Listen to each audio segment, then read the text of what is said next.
জনগণের কাছে প্রশাসনকে জবাবদিহিমূলক করার জন্য ঘোষণা করলেন প্রশাসনিক রূপরেখা।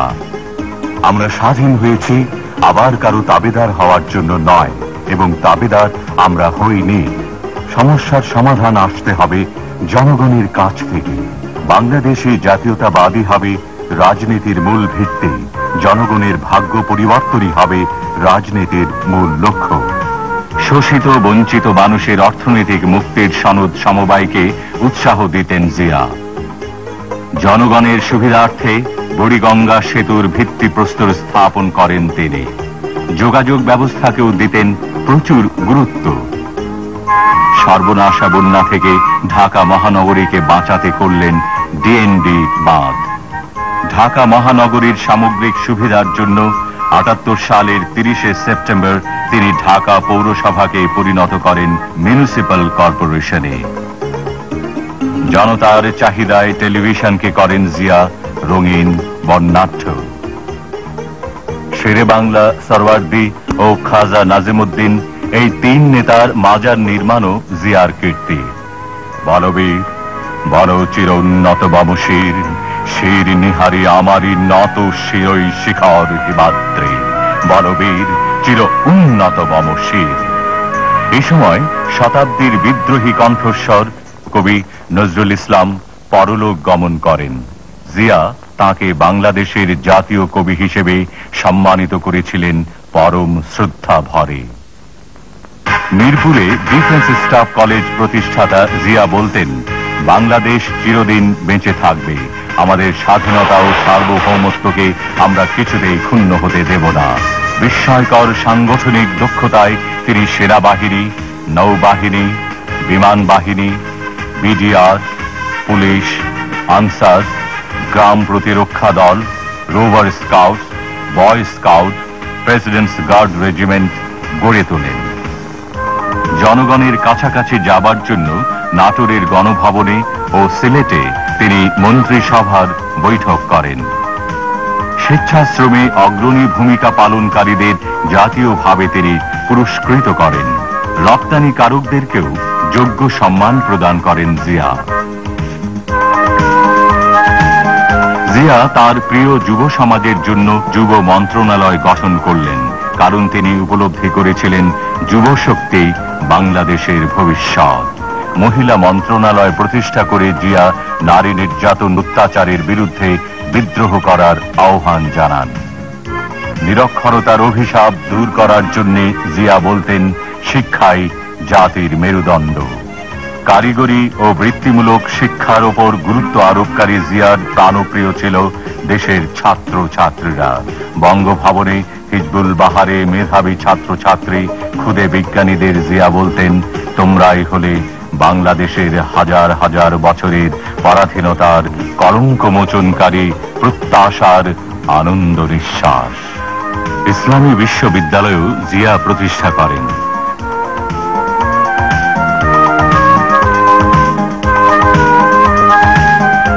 আইসিটি বিটিআরও তাঁর কীর্তি। আন্তর্জাতিক ক্রীড়াক্ষেত্রে বাংলাদেশ মাথা তুলে দাঁড়াবে এই প্রত্যাশায় জিয়ার আমলে স্টেডিয়ামে আসন সংখ্যা বাড়ে, ফ্লাড লাইট প্রচলিত হয়, শুরু হয় এশীয় যুব ফুটবল। টেনিস কমপ্লেক্সও তিনি প্রতিষ্ঠা করেন। ক্রীড়াক্ষেত্রে কীর্তিমানদের তিনি করতেন পুরস্কৃত।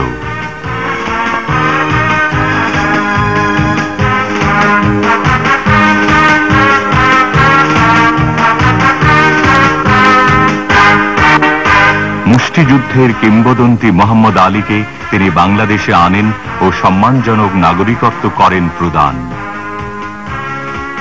নিজেও সামান্য অবসরে খেলায় উঠতেন মেতে।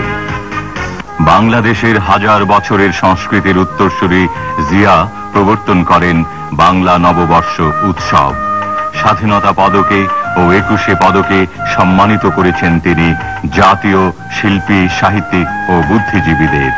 তাঁরই উৎসাহে প্রচলিত হয় জাতীয় চলচ্চিত্র পুরস্কার। চলচ্চিত্র শিল্পকে ইন্ডাস্ট্রি ঘোষণা, উন্নত মানের চলচ্চিত্রকে অনুদান ছাড়াও ফিল্ম ইনস্টিটিউট ও ফিল্ম আর্কাইভস তিনি স্থাপন করেন।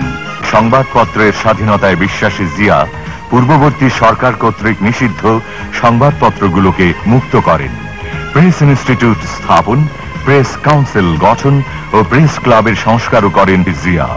কবি, শিল্পী, বুদ্ধিজীবী, সাহিত্যিকদের সঙ্গে মত বিনিময় ছাড়াও তিনি প্রথম চালু করেন সংস্কৃতি মন্ত্রণালয়। স্থানীয় সমাজকর্মী, খেলোয়াড় ও শিল্পীদের সংবর্ধনা অনুষ্ঠানে তিনি বলেন, শিল্পী, ক্রীড়াবিদ ও সাংস্কৃতিক ব্যক্তিত্বগণ জাতিকে বহির্বিশ্বে পরিচয় করিয়ে দিতে পারেন। সাংস্কৃতিক মান বিকাশের লক্ষ্যে প্রতিষ্ঠা করেন শিশু একাডেমি। বিনোদনের জন্য শিশুদের উপহার দেন শিশু পার্ক। টেলিভিশনের নতুন কুড়ি পুরস্কার ছাড়াও তিনি জাতীয় সংসদে দর্শক হিসেবে শিশুদের আমন্ত্রণ জানান। আন্তর্জাতিক শিশু বর্ষের মিছিলে জিয়া নেতৃত্ব দেন নিজে।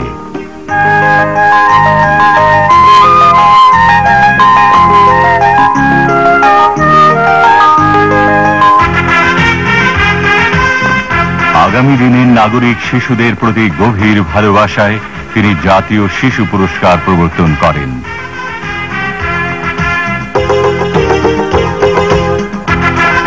বঙ্গভবনে প্রতিভাবান শিশুদের পুরস্কৃত করা ছাড়াও স্টেডিয়ামে শিশুদের মাঝে সরলতার সঙ্গে মিলেমিশে জিয়া শিশুদের নয়নমণি হয়ে ওঠেন।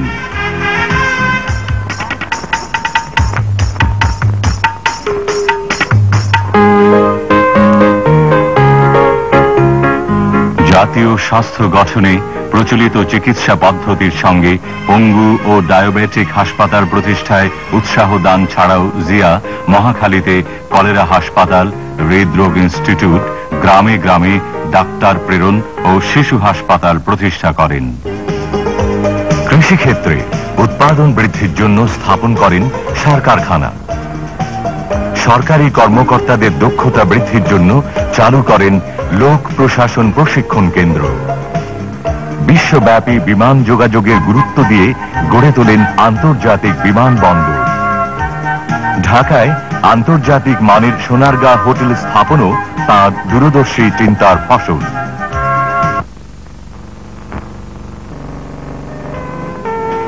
মুসলমান, হিন্দু, বৌদ্ধ, খ্রিস্টান সহ সকল ধর্মের স্বাধীনতায় বিশ্বাস করতেন। কখনো খ্রিস্টানদের উৎসবে, কখনো বৌদ্ধদের পার্বণে, কখনো ইসলামী জলসায় তিনি যেতেন। বলতেন, দেশপ্রেম ইমানের অঙ্গ।